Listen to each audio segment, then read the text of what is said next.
Around the World in 80 Days by Jules Verne, Chapter 9, in which the Red Sea and the Indian Ocean prove propitious to the designs of Phileas Fogg.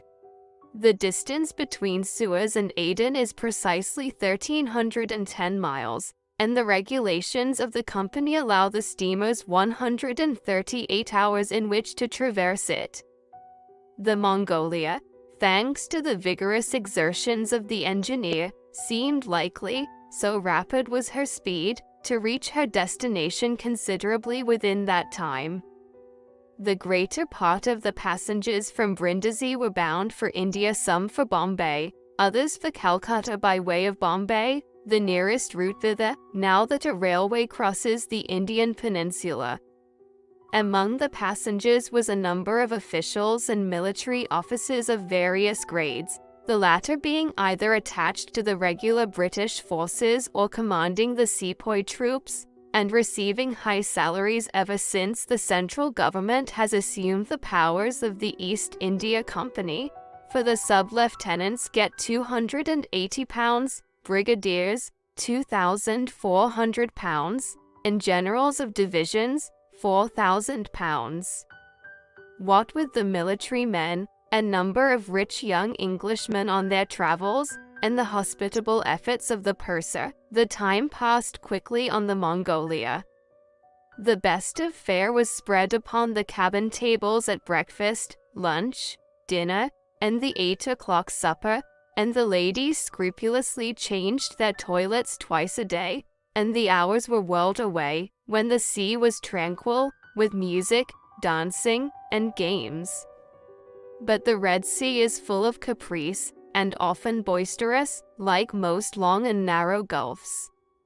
When the wind came from the African or Asian coast, the Mongolia, with her long hull, rolled fearfully.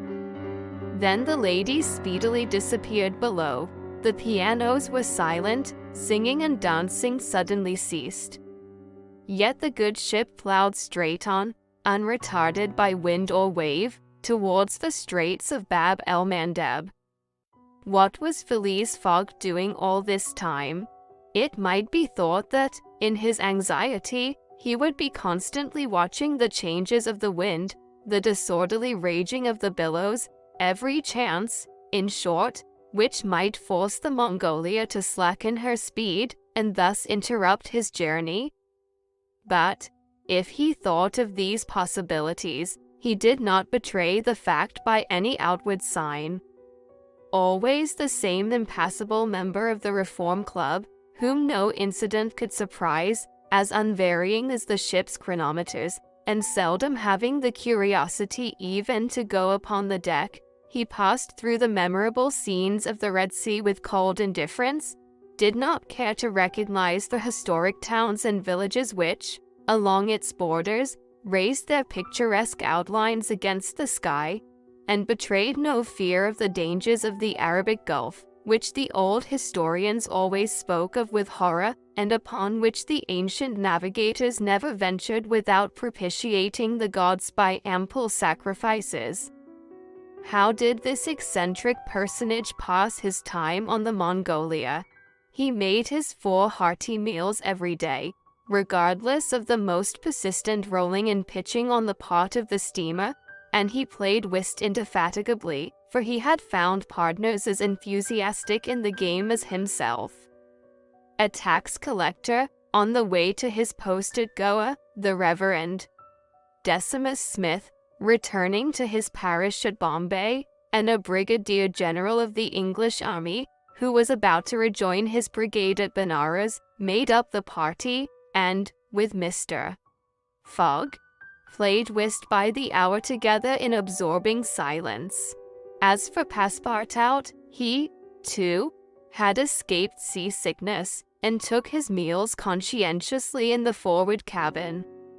He rather enjoyed the voyage, for he was well fed and well lodged, took a great interest in the scenes through which they were passing, and consoled himself with the delusion that his master's whim would end at Bombay. He was pleased, on the day after leaving Suez, to find on deck the obliging person with whom he had walked and chatted on the quays. "If I am not mistaken," said he, approaching this person with his most amiable smile, "you are the gentleman who so kindly volunteered to guide me at Suez." "Ah, I quite recognize you. You are the servant of the strange Englishman." "Just so, Monsieur Fix." "Monsieur Fix," resumed Passepartout, "I'm charmed to find you on board. Where are you bound, like you?" "To Bombay." "That's capital. Have you made this trip before?"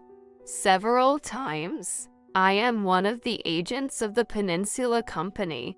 "Then you know India?" "Why, yes," replied Fix, who spoke cautiously. "A curious place, this India." "Oh, very curious. Mosques, minarets, temples, fakirs, pagodas, tigers, snakes, elephants." "I hope you will have ample time to see the sights." "I hope so, Monsieur Fix. You see, a man of sound sense ought not to spend his life jumping from a steamer upon a railway train, and from a railway train upon a steamer again, pretending to make the tour of the world in 80 days. No. All these gymnastics, you may be sure, will cease at Bombay." "And Mr. Fogg is getting on well?" asked Fix, in the most natural tone in the world. "Quite well, and I too. I eat like a famished ogre, it's the sea air. But I never see your master on deck." "Never. He hasn't the least curiosity. Do you know, Mr.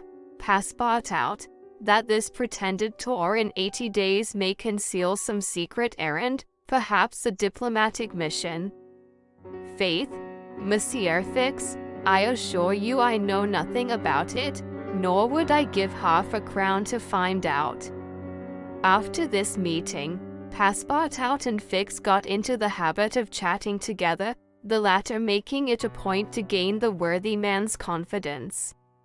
He frequently offered him a glass of whiskey or pale ale in the steamer bar room, which Passepartout never failed to accept with graceful alacrity, mentally pronouncing Fix the best of good fellows.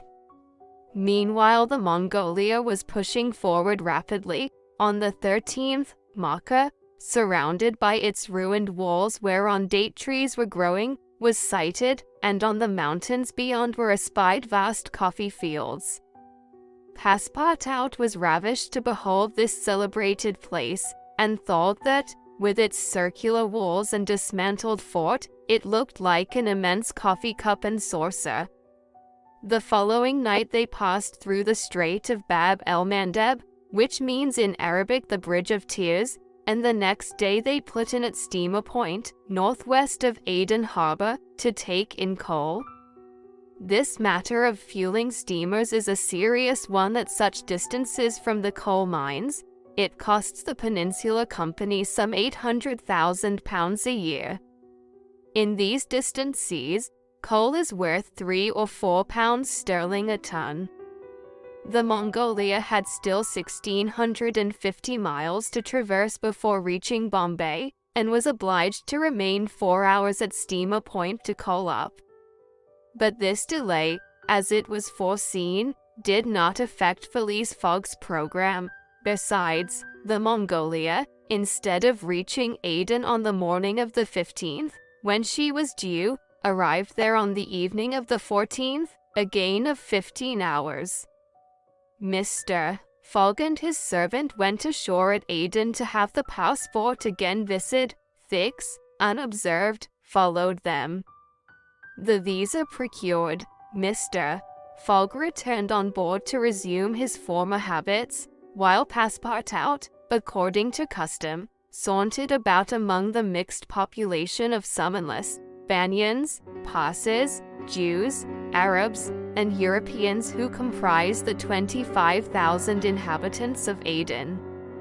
He gazed with wonder upon the fortifications which make this place the Gibraltar of the Indian Ocean, and the vast cisterns where the English engineers were still at work, 2,000 years after the engineers of Solomon. Very curious, said Passepartout to himself, on returning to the steamer.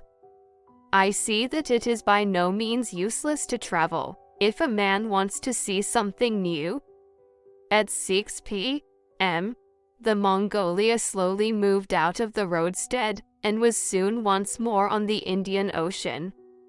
She had 168 hours in which to reach Bombay, and the sea was favorable, the wind being in the northwest, and all sails aiding the engine. The steamer rolled but little. The ladies, in fresh toilets, reappeared on deck, and the singing and dancing were resumed. The trip was being accomplished most successfully, and Passepartout was enchanted with the congenial companion which chance had secured him in the person of the delightful Fix. On Sunday, October 20th, towards noon, they came in sight of the Indian coast. 2 hours later the pilot came on board. A range of hills lay against the sky in the horizon, and soon the rows of palms which adorn Bombay came distinctly into view.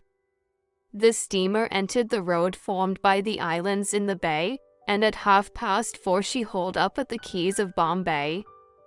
Phileas Fogg was in the act of finishing the 33rd rubber of the voyage, and his partner and himself having, by a bold stroke, captured all 13 of the tricks, concluded this fine campaign with a brilliant victory. The Mongolia was due at Bombay on the 22nd, she arrived on the 20th. This was a gain to Phileas Fogg of 2 days since his departure from London, and he calmly entered the fact in the itinerary, in the column of gains.